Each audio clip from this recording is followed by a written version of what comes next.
January 3rd might not have been a great day for Harrison Ford. I mean, you had the New Year's Eve holiday, the whole Christmas hubbub, the family coming in, and a movie opening up over the holidays. People probably don't appreciate actors' plight. Big movies used to open up for the holiday season. Can you imagine having to hustle and bustle and do human family stuff and go on Arsenio Hall Show to promote your movie? What a pain in the butt. Check out his energy in this interview. I'm thinking Larry King sucked it out of him. By the way, my YouTube upload of Harrison Ford and Larry King Live, they seem like they're hunting down the Larry King Live. So if you need them, better download them now. That's my advice to you. Star Wars and Indiana Jones movies, my next guest helped to make box office history. His work in films like Witness, Presumed Innocent, and now Regarding Henry has certified him as part of a select group of truly exceptional actors, I think. Please welcome Harrison Ford.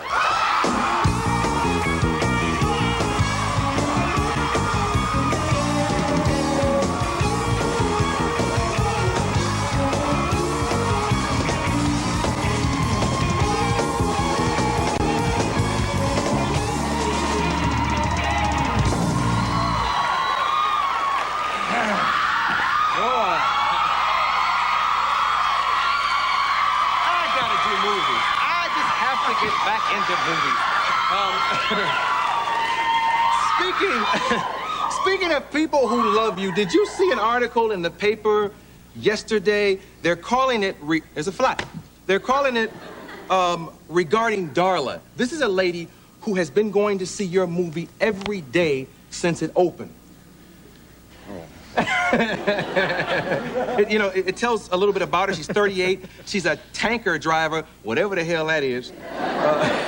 Take drunk people home from the bar, I think. I'm not sure. I don't know what that means. I mean, this lady is very interesting. She tells her favorite scene and everything. What do you think about something like this? She's the one in the score, huh? No, I think that's great. That's terrific. Yeah. See her favorite scene here? Yeah. She likes, the scene in the, when my on-screen daughter teaches me to read. Yeah. Great. As a matter of fact, that might be the one you brought. I think I brought a bunch. Oh! Well, let's get started. No. I don't know what it is. Okay, first of all, tell the people who haven't seen the movie yet what it's about. Okay. It's a story about a guy who's a very successful New York defense lawyer who has a wife and a young daughter with whom he doesn't have a very good relationship. He's a workaholic. Doesn't pay very much attention to his family. And early on in our film, he goes out to get a pack of cigarettes and gets shot in the head in the midst of a convenience store robbery. Goes into a coma from which he recovers 3 weeks later, which he comes out of 3 weeks later. And then he has to learn to walk. He has to learn to talk. He's lost his memory.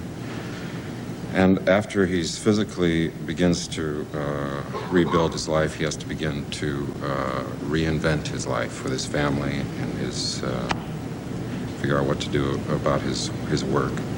Yeah. And he goes back to a life very different to the one he came from. A different guy. It's a story about having a second chance. I'm not sure which clip this is because we're about to begin a festival of Harrison Ford clips from Regarding Henry. Whichever one we have queued up first, Sandy, bust it.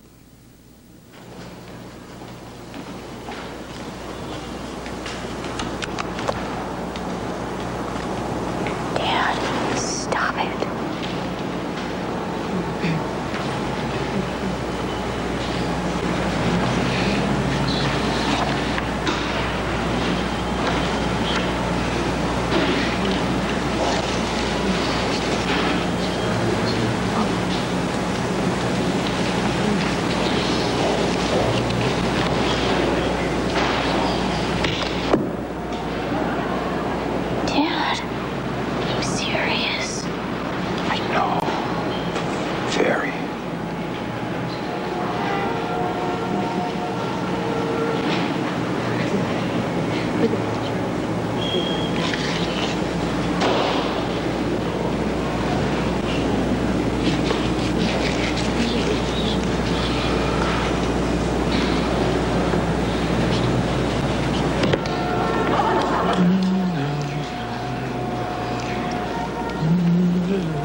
that just reminded me of something. Since you were last here, haven't you added someone to your family?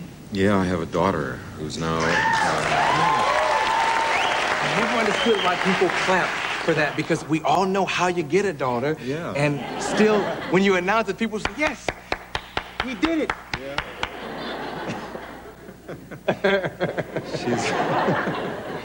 She's just turned 1. She's walking and starting to talk, and everything's real exciting. Yeah. Can we go back to when you were young? Last time we talked about... we talked about jobs that you had, and I learned about one that I didn't know about that trip. You were a yacht cook? No, I was a steward on a yacht on Lake Michigan. Ah. It was a yacht that... Yeah. I think she's a mermaid from Michigan. I'm not sure what that was for. It was owned by a bachelor guy who entertained, and I was both cook and waiter. Steward, they call it, on a boat. I wore a little white jacket and a little peak cap. Were you good at it? I thought I was real good. Yeah. I'm not sure what it takes. I didn't know how to compare it with anything else because I'd never done it before, but I thought it was good. I enjoyed being a waiter. I was a waiter one other time, and I thought it was a great job. Real easy to do successfully and seldom done well. So Yeah. I like those kinds of jobs. And then I found an interview where you talked about what you wanted to be when you were little. And this, I'm not sure why, and I'm not even sure what it is. What's a coal man? He's the guy that moves the coal from the front of the house to the coal chute in the back in a wheelbarrow, you know. I lived in Chicago, and they used to come down the street, and they'd dump a big pile of coal in front of the house. And I used to sit in my window on the first floor and watch a guy who'd come out with a wheelbarrow and a shovel, and he'd scoop up the coal and put it into the wheelbarrow and wheel it into the back. By the end of the day, the pile was all gone. I thought it was a great job. Now, why? Well, you could see, because you could see progress being made. You could see there was something very satisfying about it. I don't know, it impressed me a lot when I was a kid. I also like the sound of the shovel on the ground. It's a real satisfying sound. Yeah. When you came out, you had all these kids screaming for you. How old are you? You see how I snuck into that one? It's like, yeah, it's good to see you. Nice jeans. Hey, how old are you? 49, man. Are you really? 49. Yeah, I was 49 this year. When is your birthday? July 13th. Ah, that's great. When I'm 49, I hope there's still 16-year-olds saying, ow! You know, I mean... You see what I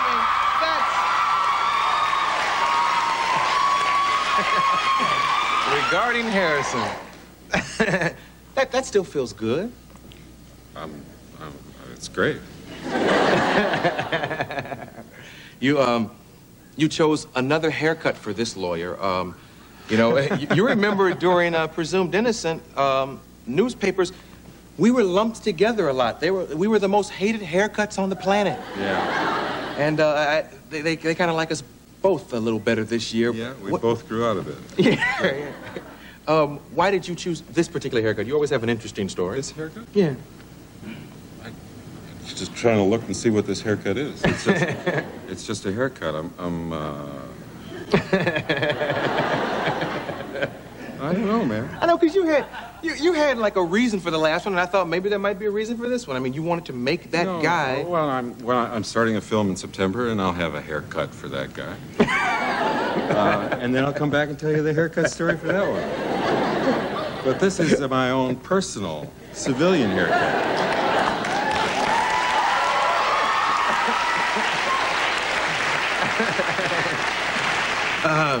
Any special preparation to get this guy in focus? What was the thing you did with the cards?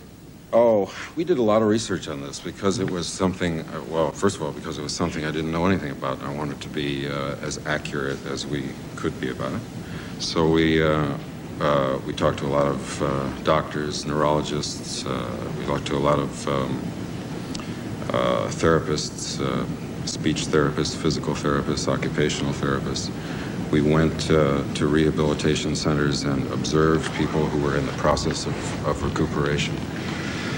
And then because we were shooting out of sequence, I took, I made a kind of graph of the progress of his faculties as they came back, and just made little reference cards for myself so I could check where we were. Yeah. Now, where'd you get that idea from? Had you ever done that before? With cards and school? Yeah, it just seemed an easy way to organize things. Do you do it for every movie? I have done it before. When something's out of sequence and there's a kind of build and progression to something, it's just an easy way of knowing where you're at. Yeah. You do a great job in this, and I don't say it just because there's a guy from Paramount with a gun behind. No. And you do a great job in this, and I wish you luck. It's doing well. Oh, swell. Yeah. You did this pretty well, too. Thanks for coming back. Harrison Ford regarding Henry in the theater.